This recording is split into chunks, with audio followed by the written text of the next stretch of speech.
Dictation 80 शब्द प्रति minute 5 second बाद शुरू।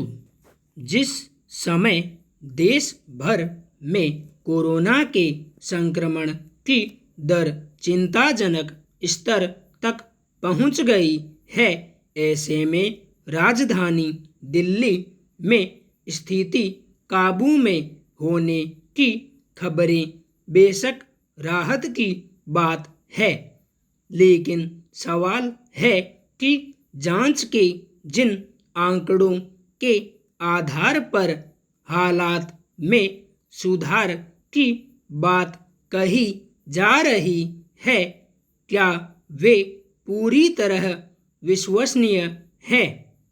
इसी तरह के संदेह और जांच के निष्कर्षों के गलत होने की आशंका के मद्देनज़र दिल्ली हाई कोर्ट में एक याचिका दायर की गई थी, जिस पर सुनवाई के क्रम में अदालत ने दिल्ली सरकार से पूछा है कि अगर कोरोना वायरस के संक्रमण की प्राथमिक जांच में इस्तेमाल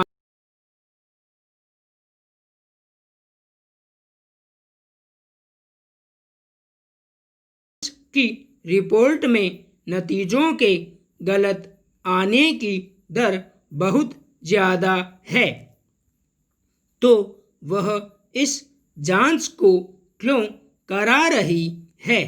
हैरानी की बात यह भी है कि अदालत को यह बताने की ज़रूरत पड़ी कि दिल्ली सरकार भारतीय आयुर्विज्ञान अनुसंधान परिषद यानी ICMR के दिशा निर्देशों का सख्ती से अनुपालन करे और इस संबंध में अपने मन मुताबिक काम नहीं करे।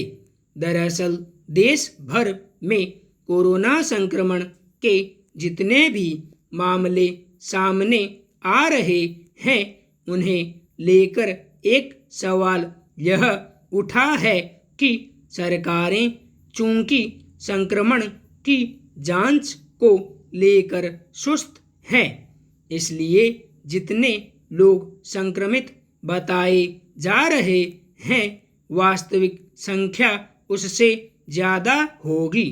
हालांकि इस कोण से विश्लेषण करने वालों की ओर से वास्तविक संख्या को लेकर दावे के साथ कुछ नहीं कहा गया है, लेकिन इससे इतना तो जाहिर होता ही है कि सरकार की ओर से जिस पैमाने पर और जिस रफ्तार से कोरोना संक्रमण में विस्तार से संबंधित चिंता जताई जा रही है, उसमें सही यंत्र से जांच और उसके नतीजे ही वास्तविक तस्वीर सामने रख सकेंगे।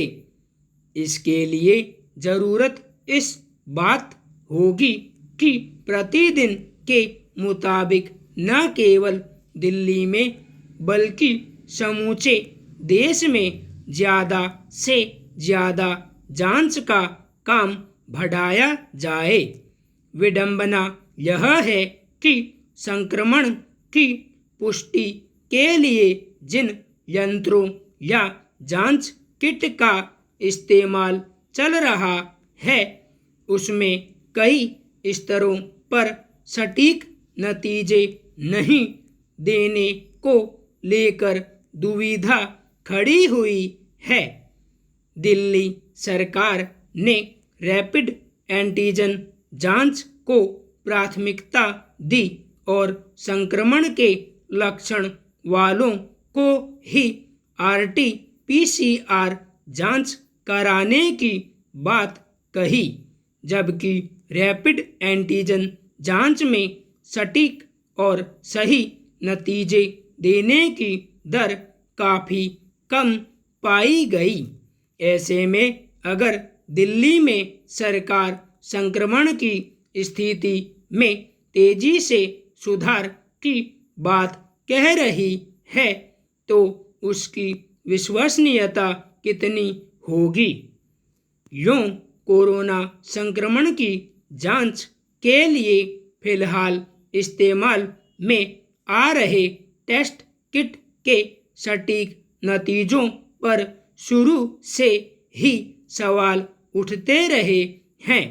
पूर्णबंदी के बाद जब देश भर में कोरोना संक्रमितों की पुष्टि के लिए जांच के कार्यक्रम संचालित किए गए तब उसमें इस्तेमाल आने वाले जांच किट में भारी खामी पाई गई थी।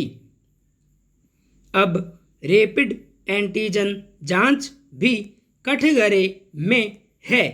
अगर सही नतीजे देने की कसौटी पर जांच के संसाधनों की विश्वसनीयता ही संदिग्ध है तो उसके परिणामों में संक्रमित होने या नहीं होने को कितना सही माना जाएगा। ऐसे भी मामले सामने आए हैं जिनमें एक मरीज